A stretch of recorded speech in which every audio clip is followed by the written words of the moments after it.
2, 1. New York, NY. LaunchPod starts now. Welcome to the New York Launch Pod, the New York Press Club award-winning podcast of the most interesting new startups, businesses, and openings in the New York City area. I'm your host and New York attorney, Hal Coopersmith, and in this episode, we are talking all about watches. Our guest, Craig Carger, started an Instagram page and now has a blog dedicated to wristwatches. What started as a side hustle has now become more. Here's Craig. What we do is really write bespoke articles that feel really organic and are very interesting to the audience, that fit with what I've already been doing for years, and just do it for them as well. And also find ways to integrate these brands' content into our already existing content and our future content that doesn't feel like it's just a big advertisement. Listen to the episode to find out how Craig was able to break into the watch industry by being niche, using new media, and a whole lot more. But before we go to the episode, we have a sponsor, ResQ, New York State's premier residential rental compliance platform for landlords. Rental laws in New York State are difficult to manage, and ResQ helps you follow the law. If you are a landlord who wants to keep up with inflation, you need ResQ. For example, you may not be able to increase your rent by the amount you thought you could. ResQ helps solve that problem and a whole lot more. Go to resqme.com and enter in some simple information, and ResQ will take care of the rest. That's resqme.com, ResQueme.com. And with that, let's go to the interview. So you love watches. Yes. I've been collecting since I was, 12 or 13 years old. And what is it about watches that you love? I think initially it was it's like the one piece of jewelry that a guy can really get. I've had periods where I've worn like a bracelet or like a necklace, but like watches have been kind of the one thing that I feel like you can wear with like any outfit and really appreciate. And then over time, as I got a little bit more sophisticated and a little bit older, I learned to appreciate the different like functionalities of watches and the different complications that some of them have that, maybe you wouldn't appreciate when, you were a teenager or a young adult even. And I feel like you've had this appreciation for watches for a period of time, but now it would seem that watch culture itself is really taking on its own sort of movement, unless I'm mistaken about that. No, I agree with that. And I think there's kind of two areas. I mean, there's the area that are seeing that people that are seeing these watch prices spike and kind of trying to get in the same way that when people got into the stock market because of GameStop and all that stuff, people are jumping into it in that way. And then I think you have the other side of it that are truly appreciating watches. And there's a lot of these like new, like independent watch brands that are doing really interesting things.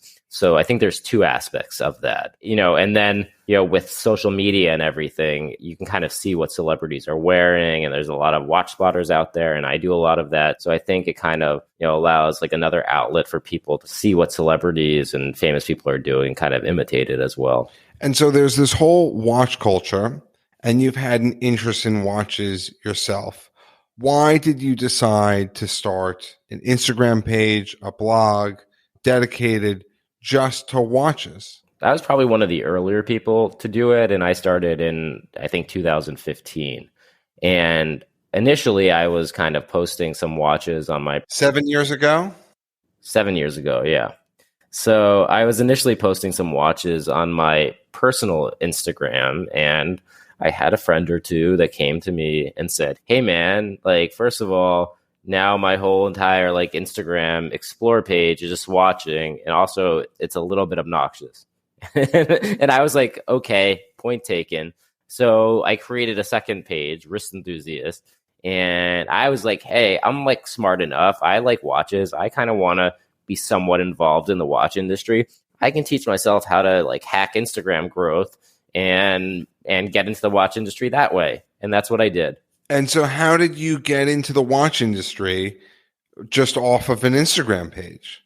So basically, I spent years and years just building my Instagram page and figuring out, as Instagram's algorithm changed, the best ways to grow an account. And I grew it large enough that it was hard for a lot of these brands to really ignore me. I'm probably I might be the largest like individual person's watch Instagram page in New York. I'm not sure, but I'm up there. So it's hard for them to ignore me at this point. And at first, it just like gave me access to when I like walked into a store and, they see like, at that time in my like late 20s or so, they see just like a kid. But when I tell them like who I am on Instagram, they'll like let me try on anything. I never ask for favors, but I just like seeing the cool things and getting the content in that way. So I did use that to my advantage. And was it easy to grow an Instagram page? Not really. Instagram has changed a lot over the last, 7 years. It started out kind of as the Wild West, and you can kind of do a lot of like different strategies to hack growth, like follow and unfollow and liking and commenting on other accounts that are similar to yours. And then, there were other strategies, getting big accounts to, engage with you. And now it's a little bit more of an art form where you kind of have to pay attention to what is like trending and what's popular and what type of content and mimic that to the best of your ability. So it hasn't been easy. I do think, since my account is already pretty large, it's a lot easier for me to continue to have sustained growth. It's a lot harder for just a small guy trying to, make it at this point because, Instagram and Facebook do limit your visibility more so than they did in the past. And you were also posting a lot. Yeah.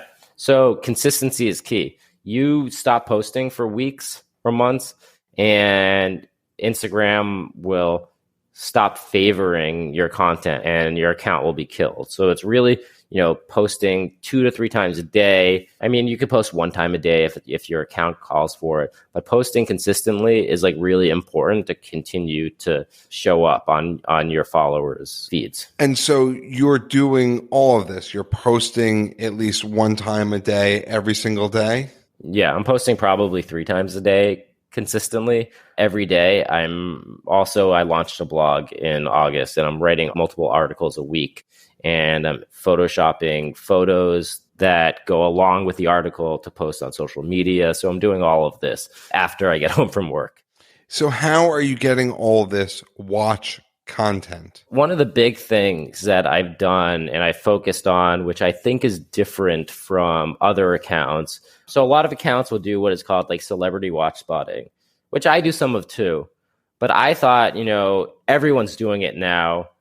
I think it'd be more interesting to see larger parts of, famous celebrities or, just famous people's collections and go through them. And so it's a lot of like either crowdsourcing, seeing what people have already found and putting it all together. But it's also kind of looking through, images of these people and making my own determination and doing my own research as well. So, if I'm watching, Shark Tank and I'm watching a new episode and, Kevin O'Leary, Mr. Wonderful, is a big watch collector and I see he's wearing something, I'll pause it, get a screenshot of it and start looking up what he's wearing. And that's how I'll start to build this list. And I'll try and build like the most comprehensive list of watches worn by, famous watch collectors. So for example, when you see a watch that's worn by a celebrity, how are you able to source where it came from or what type of watch it is?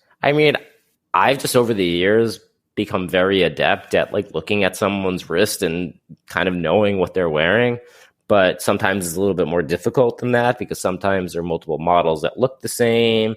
So I have another guy that works on the blog with me. I'll sometimes shoot him a text and be like, hey, which model do you think this is? But otherwise, you have to really know the nuances between different like variations of a watch. Like Audemars Piguet makes a Royal Oak 15500, and then they make an ultra thin, which is like a little bit different. The ultra thin is a little more expensive. It's a little bit smaller, doesn't have a second hand. So you have to look for those cues to kind of figure out what exact model they're wearing. and we do it to the best of our ability. So you are leveraging your knowledge in your own right, finding and sorting that through to indicate to the rest of the world what type of watch someone else is wearing. For the most part, I did an interesting article. I wanted to do an article of the watches worn by the Super Bowl quarterbacks this year. And so we had Joe Burrow and Matt Stafford. Stafford was easy. He wore like Patek Philippe's and some Rolexes. Joe Burrow was a little bit more difficult. He wore iced out Cartiers. And I knew from an earlier article I had written that he went to this one jeweler to have his watches iced out. He gifted his offensive lineman a bunch of iced out G-Shocks. And he had some Cartiers himself that were iced out. And so I just, DM'd this jeweler, his name is Leo Frost, and asked him exactly what he was wearing. And he responded and sent me more screenshots, and I included that in my article. So sometimes you can actually go right to the source to figure out what they're wearing. But, you don't always get a response when you do it that way. But it's nice when you do, because then you can be very, very confident that you're getting it right.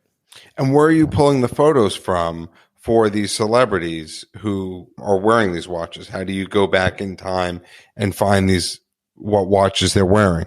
Like Getty Images, you can take screenshots. I take screenshots from TV shows. There's just like abundance of like just searches you can do over the internet to just find celebrities wearing different watches. You can basically research whoever it is and just start looking at what they're wearing on their wrist and see if you can find pictures that fit that mold. So one of the things that you mentioned is that you are also doing this in your free time. What is motivating you to do this in your free time after work, to continue to pursue this passion and build both a blog, an Instagram page, and kind of go forth from there? I've been making kind of like decent amount of money on the side from the Instagram, but that never was the reason for doing it. And when we launched the blog in August, we've seen just like a lot of really quick growth, especially on the SEO and the Google search side. And we started to partner with watch brands, and that's really like motivating me. We've gotten bigger in 6-7 months than it took some watch blogs years to get. So that's really proving to me that I have this ability and to grow not only an Instagram account but an actual like watch publication much quicker than anybody else. Why do you think that is? I think I don't want to make the watch industry seem snobby or anything, but my focus has always been purely on, or not purely, I mean, I like to write about interesting things, but I have a much bigger focus on growth and getting growth by all means possible in a way that I feel like, a lot of these publications that have existed for a long time don't really understand or have the willingness to, do. Because, I'll write about things that I know people are going to want to read about. And a lot of watch publications write about what they want to write about and not what people actually want to read about. So I spend a lot of time looking at, Google SEO keywords and figuring out ways that I can basically snipe articles from the top blogs. And I do it consistently. And what do people want to read about? What are items that they want to consume? They want kind of like a lot of pop culture stuff, which I think some other blogs have stayed away from. So watch spotting, also like watch spotting in television shows and movies. And they want like in-depth reviews of certain watches, but not every watch. So certain Rolexes, certain smartwatches, things like that. And we really pick and choose what we're going to write about in a way that we think will reach the maximum number of people. And one of the things that's interesting about what you're doing, I think it's probably indicative of this newer media environment, is that you've chosen a niche and you're really exploring it and digging down deep. What's been that experience in terms of maybe the people that you've met, ways that you've explored the space, gotten into an industry, which is something that you had mentioned before? What's been the benefit of going just super niche and chasing that as a passion?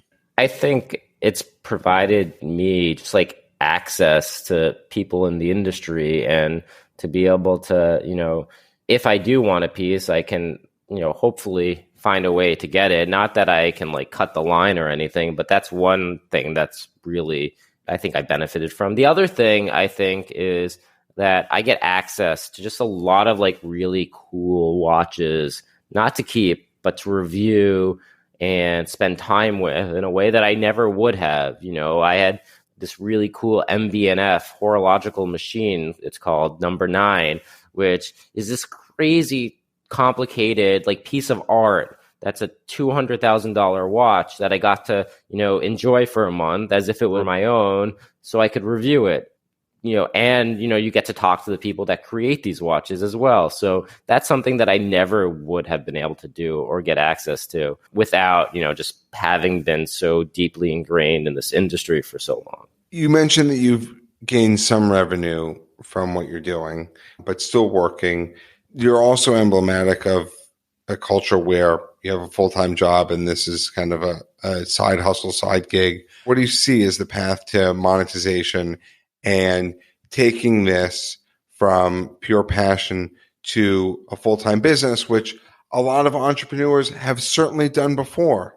Yeah, so I think, I've been providing like advertisements for brands and watch-related companies for a while through my Instagram. We have, brought on a couple of advertisers, watch brands to our website. And I think that's the path. But I think it's not just advertisers or telling a watch brand to come on as an advertiser. It's providing a lot of value to them. What we do is really write bespoke articles that feel really organic and are very interesting to the audience, that fit with what I've already been doing for years, and just do it for them as well. And also find ways to integrate these brands' content into our already existing content and our future content that doesn't feel like it's just a big advertisement. So, for example, we do a lot of watch spotting. If we have a brand come to us and one of the celebrities that we focused on wears that brand, we can feature that in that article. We can go back and add it, or in a new article about some other celebrity, we can feature that watch's brand. And these are things that I feel like, the current players in the market just don't really spend that time really focusing on the best way for these brands to get to consumers in a way that isn't so in your face and just, here's an advertisement, here's an article that's a pure advertisement. I think we have a lot more creative ways to get these brands in front of the readers that's a lot more genuine and organic than other blogs and publications have been able to do in the past. And I think really selling that to them is the way to really monetize it. And what do you see as the future for Wrist Enthusiast? So we're continuing to grow, and right now I'm focused on growth and bringing in some revenue. I think we're at the point where we just crossed about 100,000 visits a month. So I think we're at the point where we should be bringing in, and we have a really compelling argument to bring in revenue, and just continuing to really grow and start to compete with the really big guys. And, maybe eventually we'll offer, watch related products for sale, but I'm not really at that point. I just want to continue providing good content. We've onboarded a couple new writers, so it's not just me and my editor-in-chief. There's a couple other writers that are starting to contribute. So with more writers, we can start to really amplify our message and amplify our reach. Well, that is a wonderful note to end things on. Craig Carger, thank you for stepping onto the New York Launch Pod and sharing your time with us. How do people find out more about you and Wrist Enthusiast? Oh, you can find out about me and read Wrist Enthusiast at www.wristenthusiast.com. That's the blog. And, the Instagram, which is the original, the OG, is at Wrist Enthusiast. So on Instagram, and then we're at Wrist Enthusiast on Facebook as well. So that's the best way to read everything Wrist Enthusiast. And if you want to learn more about the New York Launch Pod, you can follow us on social media at NY Launch Pod. And for transcripts of every episode, visit nylaunchpod.com. And if you're a super fan of the podcast, Craig, are you a super fan of the New York Launch Pod? I am. If you are a super fan of the New York Launch Pod, please leave a review on Apple Podcasts. It is greatly appreciated and does help people discover the show. Thank you for listening to this episode of the New York Launch Pod. For more information, please visit nylaunchpod.com.